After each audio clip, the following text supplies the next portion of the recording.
Okay, we're starting a new sefer, a new book together in our Musar section of our learning. And it is a fascinating work that will put a lot of things into perspective in the times that we are living in.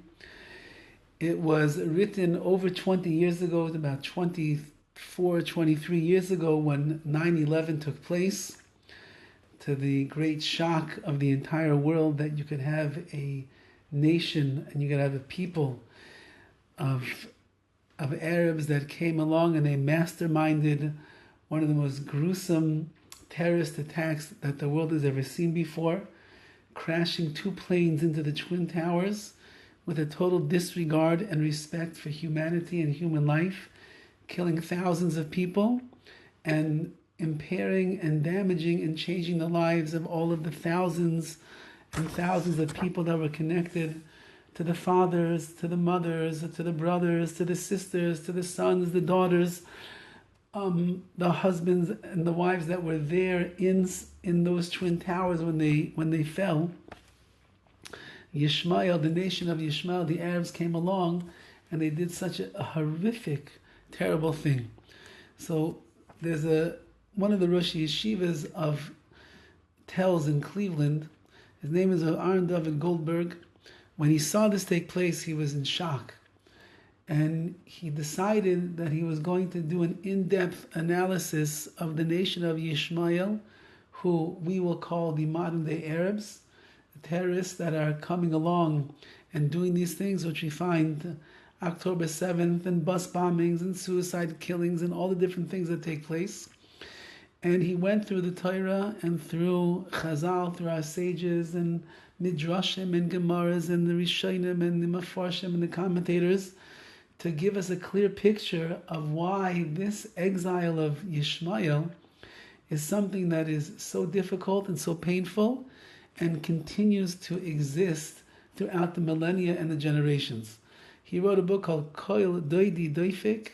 The voice of my beloved is knocking, is banging, and he speaks over here very clearly, puts so much into perspective. We can understand what's going on in the world today as well about the nation of Yishmael, which again are these parshas that we have in the Torah. Also, Avraham was married to Sarah for many years, did not have children. She gives Avraham a maidservant Hagar, who is an Ish Mitzris, who is a Egyptian woman, and they have a child, and that child's name is Yishmael. And Yishmael becomes the prototype of the Arab people, as we are going to see. And he writes like this: Golas Yishmael v'arba malchus. There's the Golas, the exile of Yishmael, and the four kingdoms of the world, as we shall see. HaMaharal b'ner mitzvah, the Maharal writes, Hirich levayar tam shelo husker malchus Yishmael b'cheshbon ha'arba malchus b'sefer Daniel. One of the books of the prophets is Daniel, and he speaks over there about the four different kingdoms that will rise up against the Jewish people and will end up exiling us in each one of those generations. One is Bavel, which is the Bavel, Babylonia, which came and exiled us from Jerusalem and Israel the first time. Then you have Paras, which is Persia, which is the times of the Purim story. Then you have Malchus Yavan, you have the Greeks who did their own damage and exiles of the Jewish people, and then Malchus Edom, which are the Romans who eventually destroyed the second Beis HaMikdash, the second temple, and sent us into exile, which has lasted for nearly 2,000 years already. The thing is that Yishmael, who clearly is a leading enemy and arch nemesis of the Jewish people, is never mentioned in this list. And the Maharal wants to know, why should that be? V'yesh b'nei adam shoylim, there are people that ask, V'eichen remez malchus Yishmael shemalchus rabsa tekiva, where do you find the kingdom of Yishmael hinted to, which is clearly a very great and strong kingdom?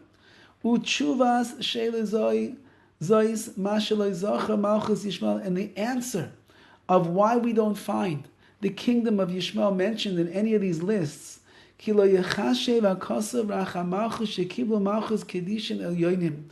Because the list that Daniel brings of these 4 kingdoms only lists those kingdoms and those nations which receive their malchus, their monarchy, when they glean the koyach, the power, from Kedishin Oyonim, from the upper holy forces of the Jewish people, as we will see. Sheyarshu Malchus Yisrael v'koycham, they inherit the kingdom and the monarchy of the Jewish people and their powers. V'em elu dalar malchus, those are the 4 kingdoms that have risen up against us. He's going to explain much more in depth. V'im lo shebitu malchus Yisrael lo yigi leva malchus. If it wouldn't be for the fact that the Jewish people lost their stake and their claim in their own glory and their own power, and they were mevatel, they nullified their own personal malchus, their kingdom, so then the other nations would not be able to reach the malchus, their own monarchy and rulership over us. Aval malchus Yishmael, but the kingdom of Yishmael, lo yarash koichad min malchus Yisrael, they do not receive their strength from the weakness of the Jewish people not behaving the way they were supposed to and losing our malchus, losing our kingdom. Because Yishmael is different than every other kingdom in the world. They are given and granted their own strength and their own power and their might by HaKadosh Baruch Hu himself. They stand on their own.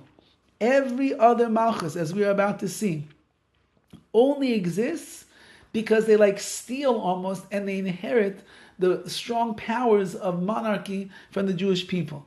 Yishmael has power in and of himself. Bishul Shaya Mizer Avram, because Yishmael is the offspring of Avram Avinu. Vashem Yisbarach Aman, Hashem said in the Parsha, Uli Yishmael Shamatich, I heard you about Yishmael. Avram Avinu was in pain that he had to send Yishmael out of the house. He was in pain that Yishmael was not going to be the one that's going to be the descendant, the true descendant of Avram.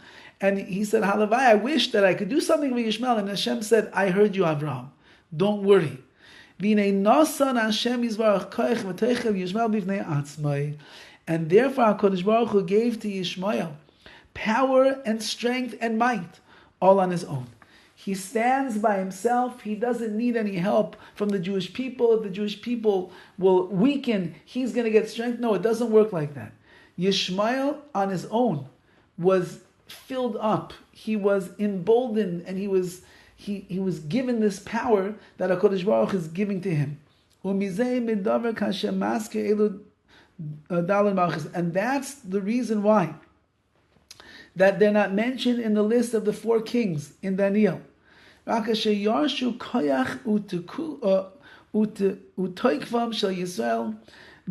those 4 kingdoms are the ones that receive, they inherit their power and their strength from the Jewish people. And at the end, the Jewish people, once they begin to work on themselves, and once they begin to do tshuva, and they rise to the challenge, and they become the glorious nation of the Jewish people once again, then they will take over, and they will retake and capture the powers for themselves. The Pachad Yitzchak, who was Rav Hutner, one of the great Rosh Yeshivas of America years ago, he writes, Shekasa b'bir divrei Maharal, to explain the words of the Maharal, he says like this: Matzina b'divrei Chachamim, we find in the words of the Chachamim of our sages, Shebein Yaakov ve'Esav miskayim yachas shel keshazeh kam zen loifa. Now, there is another child that's in the lineage of the Jewish people that is a thorn in the side of our nation, but they exist in a different way. So Yishmael is the son of Avraham Avinu, and he stands on his own. But remember, there's Yaakov and Esav. Yaakov is the progenitor of all of Klal Yisrael, of the Jewish people. He has the 12 tribes, which is who we are all living from, that lineage. But he also had a son named Esav. Yitzchak had a son named Esav, and Esav is a problem. says, but over there we have a concept that says, Keshezekam, when this one is elevated, Zen Neufel, the other one falls down. Which means when the Jewish people are on top, when we are strong and doing what we're supposed to be doing, behaving like Klal Yisrael, so then Esav has no power. But when the Jewish people fall and we fail our mission in this world and we get entangled in all the different webs of things in this world and we go down, so then the Esav, they will end up rising up and we go to the bottom. And now Esav becomes, in history, becomes the Roman people. And the Gemara says, if somebody will tell you that Yerushalayim, Jerusalem, which obviously belongs to the Jews, and Rome, which belongs to Esav, they're both strong and powerful. Sheshtei and Benuyos, they're both built and existing. Ishtei and Horowitz, or they're both destroyed. Al Tamin, do not believe that person. It doesn't work like that. You can't have two superpowers, or both of them are being destroyed. It's one or the other. But if somebody tells you, one of them is built, and the other one is destroyed, Tamin, then you should believe them. Why should you believe them? Because that's the spiritual nature and the tension that exists between Klal Yisrael and the other nations of the world.